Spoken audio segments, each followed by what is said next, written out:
Namaste, Hare Krishna.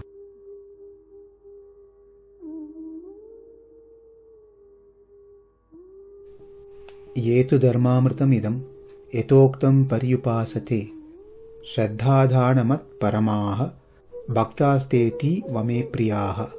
Those who follow this imperishable path of devotional service and who completely engage themselves with faith, making me the supreme goal, are very, very dear to me.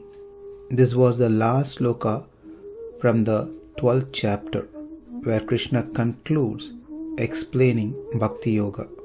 13th chapter, which is entitled as Prakriti Purusha Viveka Yoga. In this chapter, Arjuna enquires to Krishna that I have understood the difference between body and the self. Also, I have understood the difference between the self, that is individual self, and the supreme self. It's all because of your grace that I was able to understand these tattva. But there could be many others who are more dull than me to understand the subject matter. Therefore, Krishna, could you please explain further more on this topic so everyone can easily grasp the importance on this? Based on that request, Krishna says the body is called Kṣhetra, the field, and he who knows the field is called Kṣhetrajña. The 5 elements plus Ahankara, Mahat and Prakriti are the causes, material causes of the body. The 11 Indriyas and 5 subtle elements, that is Rupa, Rasa, Gandha, Sparsha, Śhraddhā, are the substances situated in the body.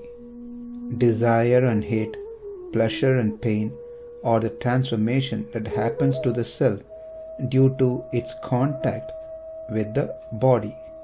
And this body is assigned by the Lord as an instrument to enable the self-experience, the result of one's virtuous deeds and sinful deeds. And also the chapter explains those qualities which becomes an instrument to knowing the self, such as freedom of pride, humility, non-violence, tolerance, simplicity, etc. And also Krishna further explains about the self, the Atma, which is different from the body. He is without beginning. He is subservient of the Lord. He has the ability to perceive everything without needing the Indriyas. But because of the Gunas, Sattva, Rajas and Tamas, which brings in happiness and sorrow, pain and pleasure, when one gets attached to these experiences, that leads to action which can bring about these experiences and thus cause bondage.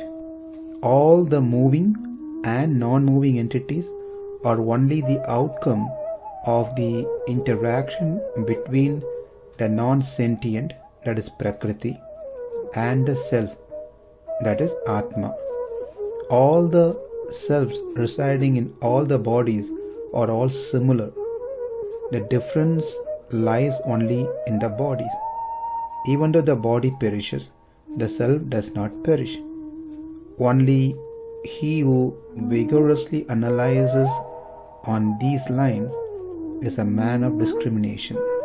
Then, after this, the 14th chapter, entitled as Traya Vibhāga Yoga, speaks about how the 3 gunas, Sattva, Rajas and Tamas, mode of goodness, mode of passion and mode of ignorance, binds the living entities into this material world. Sattva generates a gist for knowledge and happiness. Rajas promotes desire for material things. Tamas keeps the living entity chained in this samsara by promoting in sleep, sloth, lack of attention, preventing from doing acts in right time, etc. Also we learn that in this chapter, the gunas, sattva, rajas and tamas, bring the jiva under the influence of desire, anger, sorrow, etc., and make him perform the acts. It is these gunas which develops a desire in the self to do certain act. To be hot is not in the nature of water.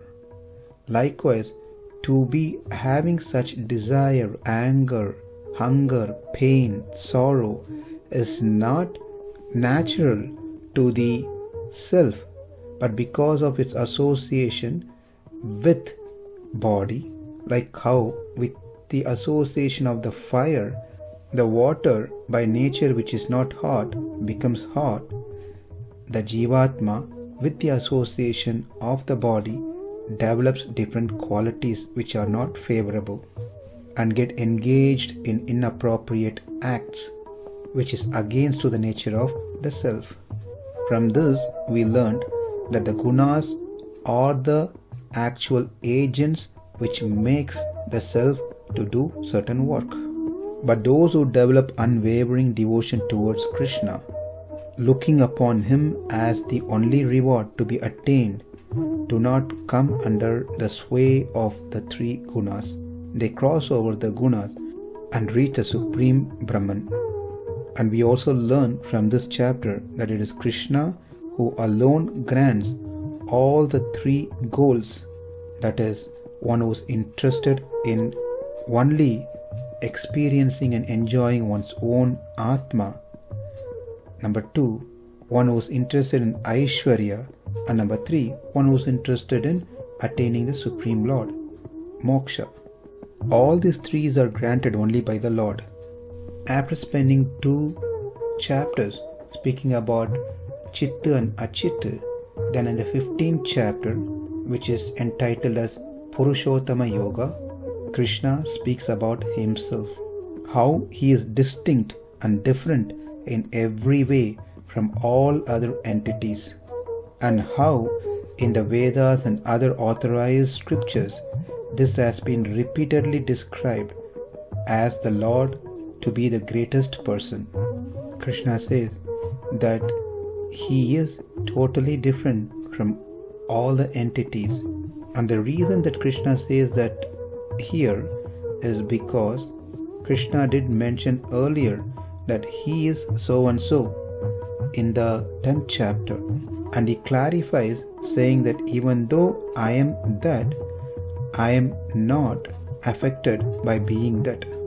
That is, I am the self of the sun, I am the self of the moon, meaning I am the Antaratma within the sun, I am the Antaratma within the moon, within the Agni, within every entities. They all are part and parcel of me. Therefore I declare them to be me. Not only that, I exist in the heart of all beings. Dwelling there, I activate all beings by my will. Therefore I am the self of all. Memory, knowledge, ignorance, everything comes from me. I am the one to be known from the Vedas. Knowing me to be the supreme person without delusion, one must worship me alone in every way. Arjuna, this highly mysterious Shastra has been imparted to you as a worthy recipient. Knowing this, gaining this knowledge, adapt the path of self-surrender. With that, Krishna concluded chapter 15. Chapter 16, Daivāsura Sampad Vibhāg Yoga. The divine and the demoniac types are being explained here in this chapter. In order to explain that only those who abide by the Shastras will believe in what has been said so far, Krishna speaks this chapter that there are 2 classes of people, those who submit to the Shastras and those who do not. The divine are the one who abide the Shastras. Those who do not are demoniac by nature. It is important to understand these 2 types of people so that our knowledge of the tattvas and of proper conduct become firm. In this chapter, Arjuna becomes anxious and agitated to know whether he belongs to divine or demoniac. And Krishna did confirm that, Arjuna, you certainly have the divine qualities. Fearlessness, purification of one's existence, cultivation of spiritual knowledge, charity, self-control, performance of sacrifices, and Krishna goes on, a list of qualities which makes a person divine.